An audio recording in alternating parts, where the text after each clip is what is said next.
Why did the certificate of deposit go to school? It wanted to mature. I'm Doug Goldstein with the Goldstein on Geld Show. Today's topic is CDs, certificates of deposit. The reason I chose to talk about this is because in my day job at Profile Investments, CDs are probably one of the most common discussion points that I have with clients when they're looking for what to invest in. Maybe it's because interest rates are pretty good these days, and people say, wait a second, I know about CDs, but I didn't really understand I could buy them through a brokerage account. What's that about? So today we're going to talk about what's that all about. Buying CDs in a very, very simple, low-stress kind of fashion through your brokerage account, specifically because I work with people who live in Israel who have U.S. investment accounts. I want to show you how it can be done through your brokerage account, and you don't have to go and open up bank accounts in America, which frankly these days is very difficult because there are so many major institutions in the United States that because of all sorts of regulatory issues and concerns they have, they will not work with clients who live overseas. Therefore, it's important that if you are a client who lives overseas, you need to work with a cross-border financial investment company or cross-border financial planners, people who know how to get you set up using all of the normal kind of investments in English that are relatively low stress that you are probably used to having grown up in America and that are probably appropriate for your situation. Obviously, I'm not giving any specific financial advice in this week's Goldstein on Geld Show, but I do hope it helps. And if you have any questions, as always, get in touch with me. Okay, so first things first, we need to consider what this is all about. What are CDs? Number one, CDs are fixed term savings plans. A CD, when I'm talking about a CD, I'm talking about a certificate of deposit in an FDIC insured bank. What does that mean? It means you're putting your money into a bank or the brokerage firm does it for you. The bank is promising to give you a fixed amount of interest over a fixed period of time. And at the end, they are promising to give you back your principal. Quite frankly, this should sound to you a lot like going to your local bank and closing money for a year, let's say, and they give you your money back at the end and they pay you some interest along the way. It's a good way, by the way, for people who are otherwise invested in things like stocks and ETFs and index funds, mutual funds, all sorts of things that I've spoken about in the past. If you've got those sort of things in your portfolio and you're looking for something more on the conservative side, it's not to say, by the way, that CDs have zero risk, and we'll talk about that in a minute, but much more on the conservative side compared to stocks and bonds and mutual funds, CDs can often have a really important place in your portfolio. So if you're looking for a relatively low-stress way to have a predictable income stream, consider talking about CDs. How do you buy them? You have to open a brokerage account, or if you already have one, you can just speak to your investment advisor and say, hey, listen, I want to buy some CDs. So the way that we do it, and I can't talk about all investment advisors, but the way that we handle it for our clients in their U.S. brokerage accounts is we talk to them here in Israel.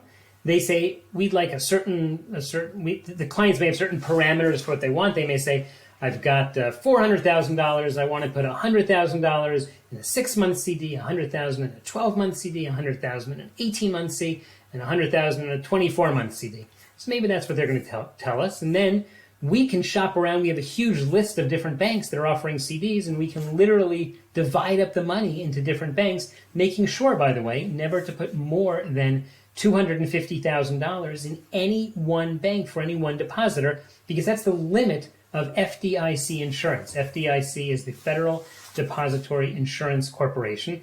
That means that if a bank goes out of business, the government comes in and bails them out or finds some solution. But at the end of the day, no depositor who has insured money in the bank is going to lose his deposit or, by the way, the interest that's due to him as long as it's under $250,000. So the trick is, let's say you want to invest $2 million in CDs. Boy, that would be a huge challenge if you're in Israel, or even if you were in America, to open up all those different bank accounts to make sure that each one is separately insured. Whereas literally just telling your broker, hey, buy me 10 different or 8 different CDs in different banks and make sure that I'm fully insured, that's all there really is to it. We have a platform through which we can buy these CDs. And that makes it much, much easier for people who are looking to get FDIC insured investments. I mentioned, by the way, that you could lose money, and we're going to talk about that. I'm saving that punchline for the end, but don't let me forget.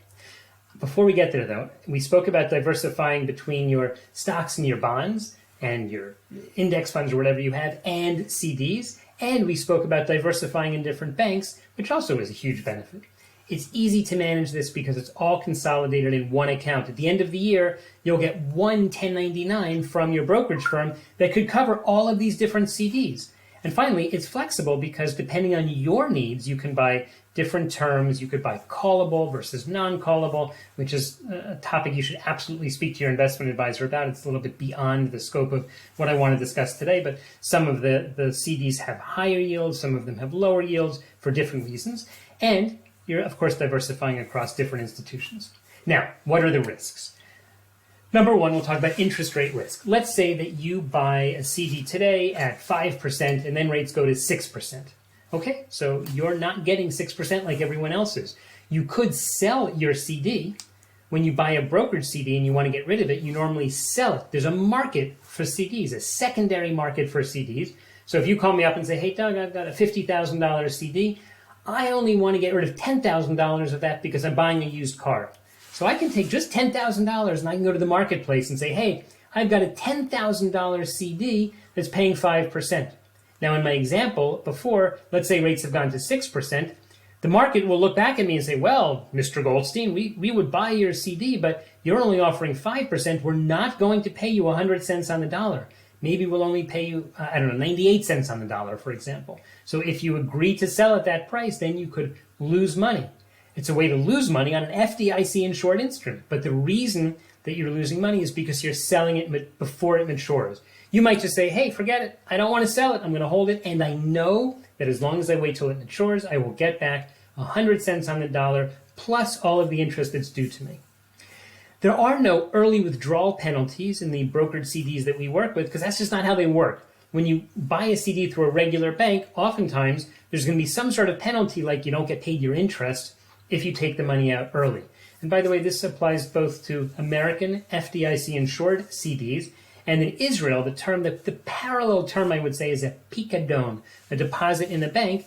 Now, a picadon in an Israeli bank is not insured. There is no FDIC in Israel, so you just need to be aware of that as you make your decision which bank to put your money in.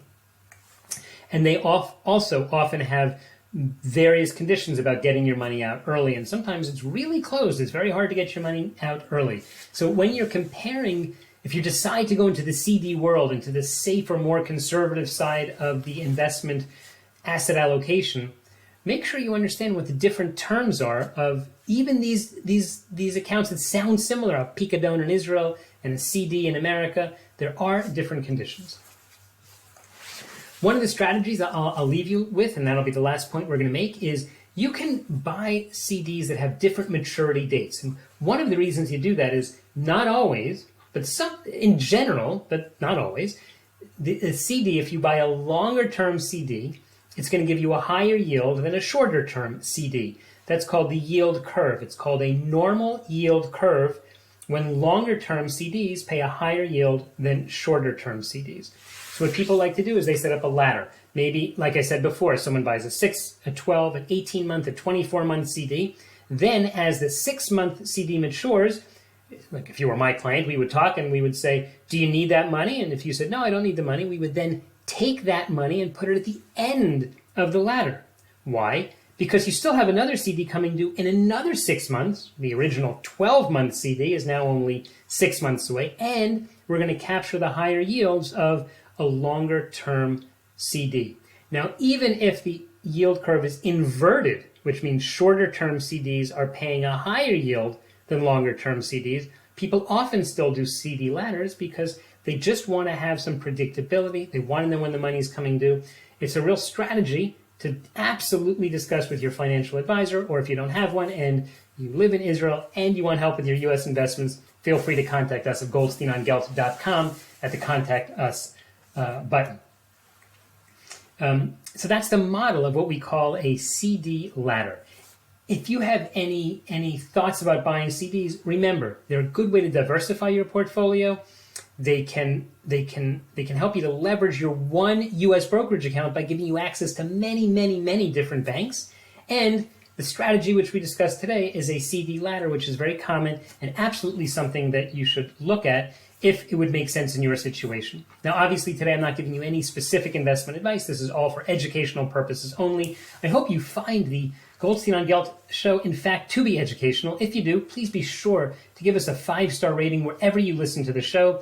Tell your friends about it. Maybe even share it on social media, because that's the way we can help more and more people. I'd like to take a moment now to thank Steve Stewart, my chief engineer, Joseph Goldstein, my producer, and Batsheva Goldstein, who is the website designer. And of course, I'd like to thank you for taking the time to listen to the Goldstein on Gelt show, the financial show for people living in Israel. I'm Doug Goldstein. See you next time.